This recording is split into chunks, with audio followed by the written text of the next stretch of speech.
तो hello guys, कैसे हो आप लोग। इस वीडियो में बताने वाला हूँ आप लोगों को force and laws of motion का जो चैप्टर है हमारा, ये चैप्टर शुरू हो रहा है। तो जो पहला वाला चैप्टर था मोशन, वो पूरा खत्म हो चुका है। उसका आपको पूरा प्लेलिस्ट का लिंक आपको डिस्क्रिप्शन में मिल जाएगा, आप वहाँ से जाकर उस चैप्टर को क्लियर कर सकते हो। ठीक है, तो पहला चैप्टर तो आपको खत्म हो गया। हम दूसरा चैप्टर फटाफट से करने वाले हैं। तो force and laws of motion 01 है, ठीक है, पहला वीडियो। तो इस वीडियो में हम क्या क्या देखने वाले हैं, इस वीडियो में हम देखेंगे कि फोर्स क्या होता है। ठीक है, इसको पहले पूरा ये चैप्टर का नाम पहले समझ लो, force and laws of motion. तो इसमें हम क्या पढ़ेंगे, फोर्स पढ़ेंगे और मोशन के कुछ नियम, लॉ मतलब नियम, कुछ नियम पढ़ेंगे। देखो भाई, यहाँ पे भी हर चीज़ के, फिजिक्स में भी हर चीज़ के नियम कानून होते हैं। ठीक है, उनको पूरी दुनिया उन्हें फॉलो करती है। ठीक है ना, कुछ एक्सेप्शंस आते हैं बहुत बाद में, जब क्वांटम लेवल पे जाता है फिजिक्स, तो कुछ एक्सेप्शंस वहाँ पे आते हैं। नहीं तो फिर कोई एक्सेप्शन इसका नहीं है। हर एक मतलब कोई भी हो, पूरी अर्थ सन कुछ भी हो, सब कुछ इन फिजिक्स के लॉज को फॉलो करती है। तो कुछ मोशन के कुछ लॉज हैं जो कि सर आइजैक न्यूटन ने दिए हैं। ठीक है, उन्होंने कुछ नियम कानून बनाया कि हाँ भाई देखो यार, इसी पे सबको काम करना है, इससे अपोजिट कोई काम नहीं करेगा। हाँ, तो न्यूटन सर उनके तीन नियम है। ठीक है, 3 लॉज ऑफ मोशन। तो उसको भी हम देखेंगे इस पूरे मतलब इस ये जो चैप्टर चलेगा हमारा, इसके अगली वीडियोस में हम उसको भी क्लियर करेंगे। तो इस वीडियो में हम देखने वाले हैं सिर्फ और सिर्फ फोर्स क्या होती है। ठीक है, तो स्क्रीन पे आपके आ गया क्या है। तो किताबों में फोर्स का डिफिनेशन कुछ इस तरीके से होता है, अ पुश और pull on a body is called force. हम किसी भी बॉडी पर पुश या फिर पुल, उसको खींचते हैं या धक्का देते हैं उसे, तो इसका मतलब है कि हम वहाँ पे फोर्स लगा रहे हैं। लेट सपोज जैसे मान लो ये पेन है, ठीक है, अगर मैं इसको इस तरीके से यहाँ पे धक्का दे दूँ, ये आगे जाएगा। ठीक है, तो मतलब मैं इसको धक्का दे रहा हूँ, फिर अगर मैं इसको इस तरीके से खींचूँ तो मेरे पास आ रहा है ना, तो इसको हम बोलते हैं फोर्स लगाना। ठीक है, फोर्स हम कैसे, अगर किसी चीज़ को हम पुश या पुल करते हैं, ठीक है, तो उसे हम फोर्स। और भी जैसे फोर्स होते हैं, जैसे कि मान लो पुशिंग का फोर्स मैंने आपको बताया, पुलिंग का फोर्स मैंने बताया, किसी चीज़ को हम उठा रहे हैं, लिफ्टिंग। ठीक है, ये मैंने इसको उठा दिया, लिफ्ट किया। ठीक है, इसके बाद स्ट्रेचिंग भी होता है फोर्स में। लेट सपोज मेरे पास ये रबर बैंड है, ठीक है, एक मिनट, ये देखो, ये मेरे पास एक रबड़ है, मैं इसको स्ट्रेच कर रहा हूँ। ठीक है, स्ट्रेच कर रहा हूँ, तो ये भी तो एक प्रकार का फोर्स ही मैं इस पर लगा रहा हूँ ना। जब मैं इस पर फोर्स लगाऊँ तब ये खींच रहा है। स्ट्रेचिंग भी, पुशिंग, पुलिंग, स्ट्रेचिंग। ठीक है, इसके अलावा लिफ्टिंग, किसी चीज़ को मुझे उठाना है। लेट सपोज ये हाईलाइटर है, मैंने इसको उठाया, तो उठाने के लिए भी मुझे एक फोर्स लगाना पड़ेगा इसके ऊपर, ऐसे ये नहीं उठ जाएगा। ठीक है, तो पुशिंग, पुलिंग, लिफ्टिंग, स्ट्रेचिंग क्या, या फिर मैं किसी चीज़ को अगर ट्विस्ट कर रहा हूँ, मोड़ रहा हूँ, ठीक है, या फिर मैं और भी बहुत कुछ प्रेशर लगा रहा हूँ उसको, फिर उसमें से मान लीजिए मैं इसको ऐसे प्रेस कर रहा हूँ रबड़ बैंड पे, ठीक है, दबा रहा हूँ मैं, या फिर ट्विस्ट कर रहा हूँ, मान लीजिए मैं इसको इस तरीके से मोड़ रहा हूँ। ठीक है, ऐसे ऐसे मोड़ दिया मैंने इसको, तो ये सब कुछ जो भी होगा, मोड़ना, खींचना, मरोड़ना, ठीक है, pulling, pushing, lifting, stretching, twisting, ठीक है, प्रेसिंग, कुछ भी होगा, सब कुछ में हम फोर्स ही लगा रहे हैं। इस मतलब क्या हो रहा है, हम कुछ भी अगर करेंगे तो वहाँ पर फोर्स लग ही रहा है। ठीक है, पूरी दुनिया में कुछ भी काम हो रहा है, फोर्स वहाँ पर ज़रूर से ज़रूर लगने वाला है। देखना यार, थोड़ा सा वीडियो क्वालिटी का इशू होगा तो थोड़ा मैनेज कर लेना आज के लिए। ठीक है, अगली वीडियोस अच्छी से आएंगी।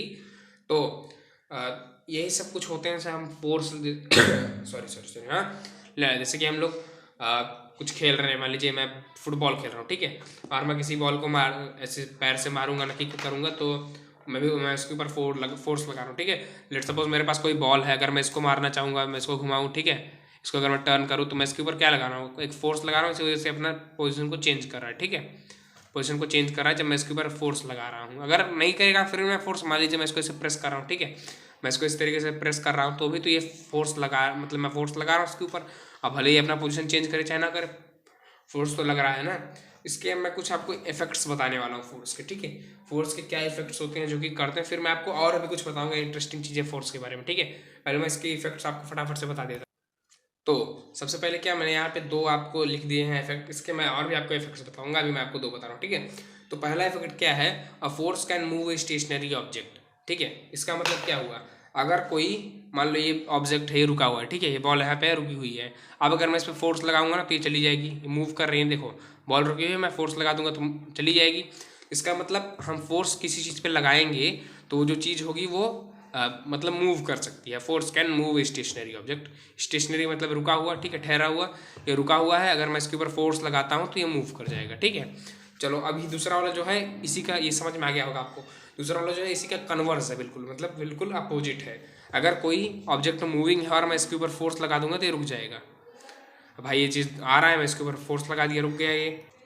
क्रिकेट में भी ऐसा होता है ना, जैसे मान लो बॉल आ रही है और मैंने इसको ऐसे पकड़ लिया तो बॉल रुक गई, फिर मैं इसको फेंक देता हूँ वापस से विकेट कीपर या फिर बॉलर के पास, ठीक है, या फिर किसी और फील्डर के पास। हाँ, तो वो सब छोड़ो, जैसे किसी भी मूविंग ऑब्जेक्ट को फोर्स लगाने से रोका जा सकता है, ठीक है। जैसे मान लीजिए कार्स होते हैं, फिर साइकिल है, ठीक है, आपकी साइकिल है, तो साइकिल में भी जब आप ब्रेक लगाते हो तो जो उसके दो रबर ट्यूब्स होते हैं ना, जो व्हील्स के पास, चक्कों के पास होते हैं, तो वो उस पर फ्रिक्शन का फोर्स लगाते हैं, उस पर वो दोनों मतलब इरेगुलरिटीज जो उसकी होती है वो इंटरलॉक हो जाती है एक दूसरे में, और फिर वो चीज़ रुक जाता है, ठीक है। वो जो पहिया होता है वो जो घूमता रहता है ना, वो रुक जाता है फिर, ठीक है।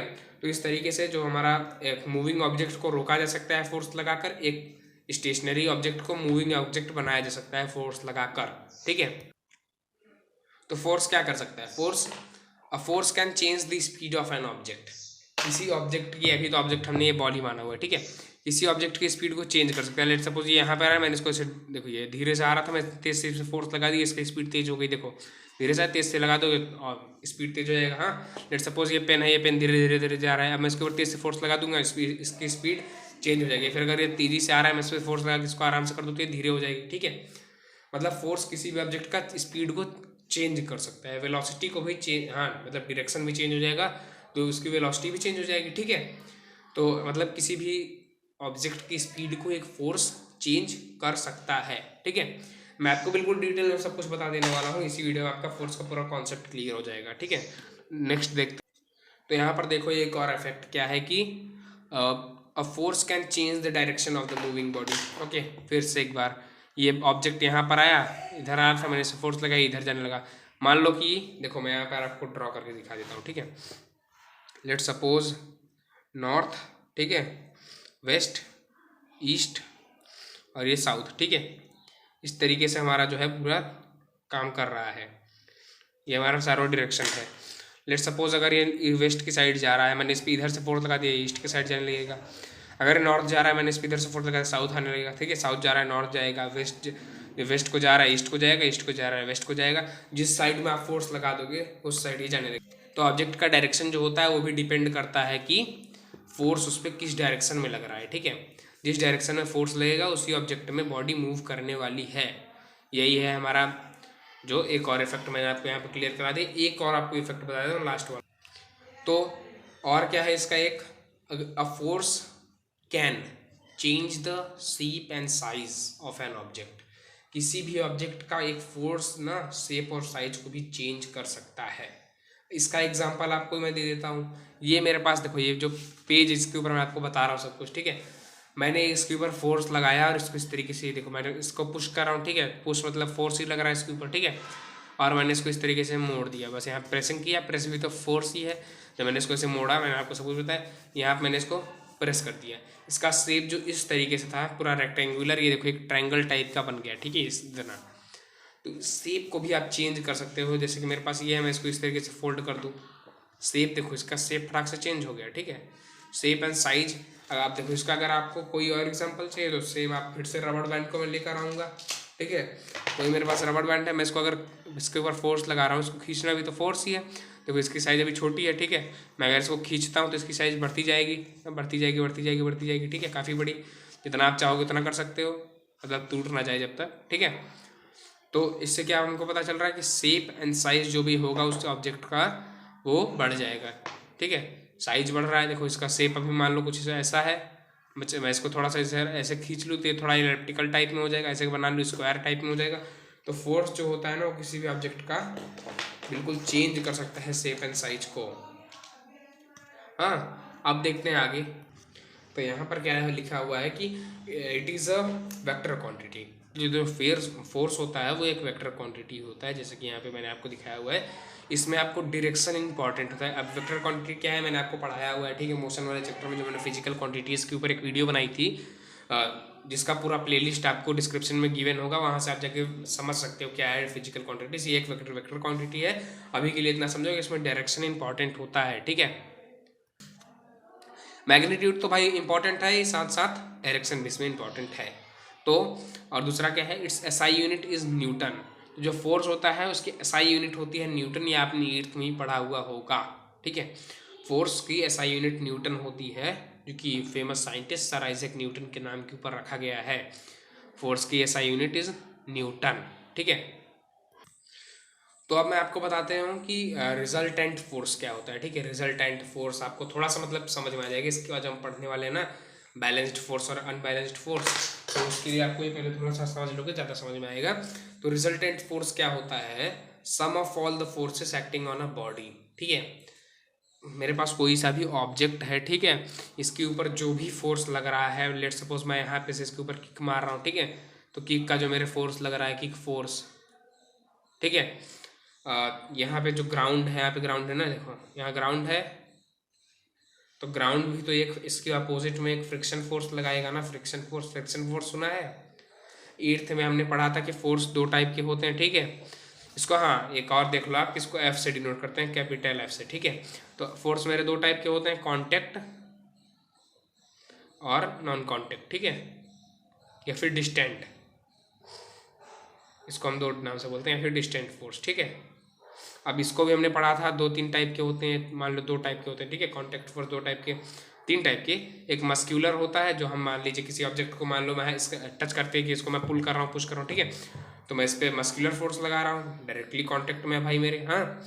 और क्या, यहाँ पर एक और आपके फोर्स एक्ट करता है मस्क्यूलर में, जो कि होता है स्टैटिक फोर्स, हाँ। स्टैटिक ही उसका पार्ट है, जिस फोर्स का बोलते हैं फ्रिक्शन फोर्स, उसी का एक पार्ट है स्टैटिक फोर्स।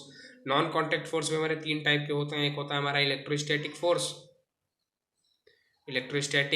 ये जो हो गया हमारा ग्रेविटेशनल फोर्स, ग्रेविटी आप सबको, ये सब मैं आपको आगे बताऊंगा बाद में, ठीक है, आगे जब पढ़ोगे पता चलेगा। और जो तीसरा ग्रेविटेशनल, इलेक्ट्रोस्टैटिक, और एक और फोर्स लगता है, ठीक है। तो यहाँ पर जो तीसरा वाला फोर्स लगता है होता है हमारा मैग्नेटिक फोर्स, जो मैग्नेट लगाता है, ठीक है। तो इस तरीके के हमारे जो फोर्सेस होते हैं, तो यहाँ पे जो फ्रिक्शन फोर्स है हमारे स्टैटिक वाला, फ्रिक्शन स्टैटिक रहने दो, आप फ्रिक्शन देखो, ठीक है। जो फ्रिक्शन होता है वो इसके अपोजिट में भी तो लग रहा है ना, मैं यहाँ पे फोर्स लगा रहा हूँ, तो फ्रिक्शन भी तो यहाँ पे लग रहा है ना। जैसे मान लो मैं इस चीज़ को अगर मैं यहाँ ढकेल रहा हूँ, ठीक है, यहाँ पे तो मान लो स्लोप है, ठीक है, यहाँ पे देखो मैं आपको क्लियर सरफेस पे दिखाता हूँ। मैं इस चीज़ को अगर ऐसे पुश कर रहा हूँ, तो ये सामने जाके रुक जा रहा है ना, देखो कुछ देर बाद जाके रुक रहा है। ये रुक क्यों रहा है? क्योंकि ये जो ग्राउंड है हमारा, ये जो बेस है, ये इसके ऊपर ये कोई फोर्स लगा रहा है, इसलिए ये रुक जा रहा है। नहीं तो अगर फ्रिक्शन ना लगे तो इतना हमेशा चलता ही रहेगा। क्यों रुक गया भाई बताओ? ऐसे ये देखो रुक गया, तो क्यों रुका? क्योंकि इसके ऊपर एक फोर्स लग रहा है, ठीक है, रुक जा रहा है बार बार। तो इसलिए इसके ऊपर एक जब फोर्स लग रहा है फ्रिक्शन का, ठीक है, यहाँ पे इसके ऊपर एक ग्रेविटी का भी तो फोर्स लग रहा है ना। ग्रेविटी इसके नीचे खींच रही है, अर्थ अपने सेंटर के साइड इसको खींच रहा है, तो एक ग्रेविटी का भी फोर्स लग रहा है इसके ऊपर। ये भी एक नॉर्मल फोर्स होता है, ये आपको ग्रेविटेशनल में बताऊंगा, ठीक है। नॉर्मल फोर्स इसके ऊपर लग रहा है, तो अभी आपको इन दोनों फोर्स ज़्यादा मतलब नहीं रखना है, अभी आपको ये दो फोर्स देखो। तो लेट सपोज मैं इस बॉल के ऊपर फोर्स लगा रहा हूँ 50 न्यूटन का। न्यूटन आपको यूनिट जैसे कि 50 किलो होता है, ठीक है, 50 मीटर होता है, वैसे ही फोर्स अगर हम लगाएंगे तो हम फोर्स नापेंगे न्यूटन में, तो ये हो जाएगा 50 न्यूटन फोर्स लग रहा है। और लेट सपोज फ्रिक्शन जो हमारे इसके ऊपर लग रहा है वो लग रहा है 5 न्यूटन का, ठीक है। तो हमको क्या करना है? Sum of all the forces, तो हमको सम करना है, ठीक है। अब यहाँ पर आप क्या सोचोगे, एक फोर्स यहाँ पर ये लग रहा है, एक फोर्स यहाँ पर ये लग रहा है, हम कर देते हैं 50 newton plus 5 newton is equals to 55 newton. लेकिन नहीं, ये बिल्कुल गलत हो जाएगा। ऐसा क्यों, मैं आपको नेक्स्ट पेज बता रहा हूँ। तो आपको मैं बता देता हूँ, देखो जैसे कि मैंने यहाँ पे वो डायग्राम वापस से ड्रॉ कर लिया है। ये देखो यहाँ मैंने 50 न्यूटन का फोर्स लगाया, इधर 5 न्यूटन का फोर्स लग रहा है। मैंने आपको बताया था कि जो फोर्स होता है वो एक वेक्टर क्वांटिटी होती है। तो वेक्टर क्वांटिटी में डायरेक्शन हमेशा इंपॉर्टेंट होता है। तो जो फोर्स लगेगा, जो फोर्स अगर वो एक ही डायरेक्शन में लगेगा तो वो ऐड होगा। अगर वो अपोजिट, मान लो मैं यहाँ पे से भी एक फोर्स लगा रहा हूँ, यहाँ से भी एक फोर्स लगा रहा हूँ, तो जो मैंने ये वाला फोर्स लगाया तो कम हो गया ना भाई। देखो अगर मैं इस बॉल को इधर ढकेल रहा हूँ और कोई इस बॉल को इधर ढकेलेगा, तो मुझे इस पर जो मैंने फोर्स लगा उसकी क्या वैल्यू रह जाएगी भाई? मैं यहाँ इसको यहाँ ढकेलने की कोशिश कर रहा हूँ, ये इसको यहाँ कर दे रहा है, क्या मतलब बताओ? तो यहाँ पे तो फोर्स का कोई मतलब ही नहीं है। मैं इसको इधर करूँ, ये इसको इधर करे, ठीक है, तो फोर्स का क्या मतलब है? अगर दोनों एक साथ में फोर्स लगाते हैं, ठीक है, तो ये एकदम इजीली इधर चला जाएगा। वहीं अगर यहाँ से भी एक फोर्स और यहाँ से भी एक फोर्स लगेगा, तो मतलब क्या हो जाएगा, ये जो फोर्स होगा ये फोर्स इस फोर्स से कट जाएगा। तो यही यहाँ बात है, ये 50 न्यूटन का फोर्स लग रहा है, ये इसके अपोजिट डायरेक्शन में 5 न्यूटन का फोर्स लग रहा है। तो फोर्स एक वेक्टर क्वांटिटी है, इस वजह से क्या हो जाता है कि जो भी हमारा अगर अपोजिट डायरेक्शन में फोर्स लग रहा है, ठीक है, तो वो ऑलवेज माइनस हो जाएगा, ठीक है। अपोजिट डायरेक्शन वाला फोर्स जो होगा, अपोजिट डायरेक्शन, ठीक है, वो माइनस हो जाएगा, और जो सेम डायरेक्शन होगा फोर्स के लिए, ठीक है, सेम डायरेक्शन जो होगा वो हमेशा प्लस हो जाएगा। तो यहाँ पर हमारा अपोजिट डायरेक्शन हो रहा है, तो यहाँ पे क्या कर सकते हैं, 50 न्यूटन माइनस में 5 न्यूटन बराबर कितना आ जाएगा, 45 न्यूटन जो हमारा रिजल्टेंट फोर्स होगा वो आ जाएगा। तो यहाँ लिख देंगे resultant force is equals to 45 newtons. इस तरीके से हम निकाल सकते हैं रिजल्टेंट फोर्स क्या होता है, ठीक है। अब हम देखते हैं बैलेंस्ड फोर्स। तो यहाँ पर क्या लिखा हुआ है, resultant of all the forces acting on a body is zero, then the force acting on the body is balanced force। इसका मतलब क्या होगा कि अगर resultant of all the forces, यानी कि जो मैंने आपको रिजल्टेंट फोर्स भी बताया है, इसी वजह से मैंने आपको बताया कि जो भी रिजल्टेंट फोर्स है, अगर वो मतलब जितने भी फोर्स हैं उन सभी का जो रिजल्टेंट फोर्स है, ठीक है, मतलब फोर्सेस भाई माइनस वगैरह करके, ठीक है, माइनस प्लस करके, acting on a body is zero, अगर वो माइनस करने पर जीरो आ जाए, ठीक है। यहाँ पर इस वाले जो हमने न्यूमेरिकल किया, इसमें जीरो नहीं है, 45 है, ठीक है। इसमें अगर जीरो आ जाए, यहाँ पर मतलब बैलेंस फोर्स नहीं था, अगर जीरो आ जाता है तो जो फोर्सेस उसके ऊपर लग रही होंगी उन्हें हम बोलेंगे बैलेंस्ड फोर्स। और इस जो सिचुएशन है इसमें बॉडी मूव नहीं करेगा, ठीक है, बॉडी डजंट मूव। इस अगर बैलेंस्ड फोर्स बॉडी के ऊपर लग रहा है तो बॉडी कभी भी मूव नहीं करेगा।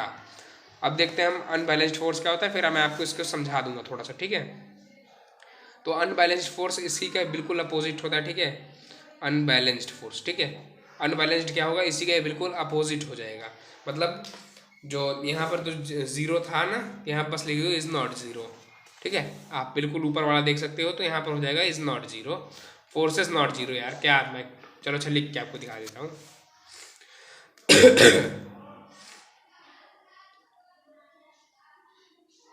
आपको मैं लिख के बता देता हूँ ना, सॉरी। तो मैंने यहाँ पर लिख दिया है resultant of all the force acting on a body is not zero, तो हम उस फोर्स को बोलेंगे अनबैलेंस्ड फोर्स। और इसमें क्या होगा, इसमें हम लिख देंगे बॉडी मूव्स। इसमें बॉडी ऑलवेज मूव करने वाली है। अगर देखिए अनबैलेंस्ड फोर्स लगेगा तो बॉडी मूव करेगी, दोनों साइड से अगर इक्वल फोर्स लगेगा तो भाई कैसे मूव करेगा बॉडी। मैं इसको भी 50 न्यूटन सीधा ढकेल रहा हूँ और ये भी इसे 50 न्यूटन सीधा ढकेल रहा है, तो बॉडी मूव कैसे करेगी भाई, इधर भी 50 का लग रहा है, इधर भी 50 का लग रहा है, तो कोई इसका मतलब नहीं है, ये तो भाई कैंसिल, ठीक है। और जो मैंने नॉर्मल फोर्स बताया था और ग्रेविटेशनल का फोर्स ना, ये नॉर्मली ग्रेविटेशनल, तो ये भी एकदम इक्वल होते हैं, इस वजह से ये कैंसिल आउट हो जाते हैं, हमको इनका कैलकुलेशन नहीं करना पड़ता। तो आपको सिर्फ और सिर्फ दोनों साइड से जो फोर्स लग रहा है उसका कैलकुलेशन करना है। तो अगर ये दोनों इक्वल होंगे तो कैंसिल आउट हो जाएंगे और बॉडी मूव ही नहीं करेगी, तो मतलब कोई फोर्स नहीं एक्ट कर रहा होगा। और अगर इस तरीके से बॉडी मूव कर रही है, इसका मतलब उस पर अनबैलेंस्ड फोर्स वर्क कर रहा है, ठीक है। तो आज की इस वीडियो में मैंने आपको काफ़ी कुछ बता दिया, ठीक है। अब नेक्स्ट वीडियो का आप लोग वेट करना, उस वीडियो में आपको बताऊंगा लॉज ऑफ मोशन के बारे में, ठीक है। इस वीडियो में आपका फोर्स पूरी तरीके से क्लियर हो चुका है, जो भी अगर और कुछ बच गया है वो मैं आपको नेक्स्ट वीडियोस में बता दूंगा। और इस वीडियो में अगर कोई भी सा भी डाउट हो तो प्लीज़ से उसको कमेंट कर देना, ठीक है। और चैनल पे नहीं हो तो सब्सक्राइब कर देना यार, ठीक है ना, थोड़ा जल्दी से सब्सक्राइब करो सबके सब। और वीडियो अगर अच्छी लगी, कुछ भी समझ में आया तो फटाफट से वीडियो को लाइक कर देना, हाँ। और हमारा जो अलग और भी चैनल्स हैं उन सभी को सब्सक्राइब कर देना। मैं आपको वीडियो की डिस्क्रिप्शन में लिंक दे दूंगा। हमारा जो सेल वाला चैप्टर है ना, वो भी बस खत्म होने वाला है, उसका मैंने पूरे प्लेलिस्ट का लिंक आपको वीडियो की डिस्क्रिप्शन में मिल जाएगा। आप वहाँ से जाके बायोलॉजी वाला भी हमारा वीडियो देख सकते हो अगर आपको जरूरत हो तो। और जो मेरा पहला चैप्टर का वीडियो है मोशन का, उसका भी पूरा प्लेलिस्ट का लिंक आपको डिस्क्रिप्शन में मिल जाएगा, ठीक है। और इस वीडियो के जो नोट्स होंगे वो आपको मिल जाएंगे हमारे टेलीग्राम चैनल पर, ठीक है। तो वहाँ पर PDF नोट्स आपको टेलीग्राम चैनल पे मिल जाएंगे, तो आप जाके डिस्क्रिप्शन में से टेलीग्राम चैनल को हमारे ज्वाइन कर सकते हो और आपका पूरा सिलेबस वहाँ से क्लियर करा दिया जाएगा, कोई दिक्कत वाली बात नहीं है। तो अगर आप अभी तक वीडियो में बने हुए हो तो थैंक यू फॉर दैट, ठीक है। फिर मिलते हैं नेक्स्ट वीडियो में, हाँ। Thanks for watching.